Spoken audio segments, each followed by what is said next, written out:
Hello friends, day two చిన్స్వి temple visit అయిపోయాక cable car exit వచ్చేసి ఒక మాల్కి కనెక్ట్ అయి ఉంటుంది. ఆ మాల్లో ఒక కెసినో ఉందన్నమాట. ఆ కెసినో లోపలికి వెళ్ళి చూసాము. అదొక వింత ప్రపంచము. ముసలి వాళ్ళు అయితే వీల్ చైర్స్లో వచ్చి మరీ ఆడుతున్నారు. ఒక తమిళ్ లేడీని చూశాను నేనైతే. వీడియో తీయడానికి లేదు, కానీ నేను ఆ లేడీని చూసి షాక్ అయిపోయాను. పాకెట్ నిండా మనీ గెలుచుకుంది తను. ఎన్ని రింగెట్స్ ఉన్నాయో తెలీదు, 1000కి పైగానే ఉంటాయి అన్ని రింగెట్స్. తర్వాత కార్డు గీడు అన్నారని చెప్పేసి మేము బయటకు వచ్చేసాము. తర్వాత అక్కడ నుంచి కేఎల్ టవర్ ఎక్కేసాము. అక్కడ 2 డెక్స్ ఉంటాయి ఫొటోస్ దిగడానికి. అవి కూడా పేడ్, మీరు ముందే బుక్ చేసుకోవాలి. అక్కడ నుంచి వ్యూ అయితే చాలా బాగుండింది.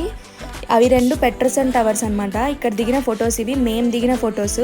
వాడు తీసిన ఫొటోస్ అయితే అన్నీ బ్లర్రే వచ్చాయి. అస్సలు వాడి దగ్గర ఫొటోస్ తీయించుకోకండి, మీరే మీ మొబైల్స్లో దిగండి, చాలా బాగా వస్తాయి. వాడు అన్నీ కావాలని మొత్తం బ్లర్రీగా తీస్తాడు మనీ కోసం, కాబట్టి మీరే దిగండి ఫోన్లో.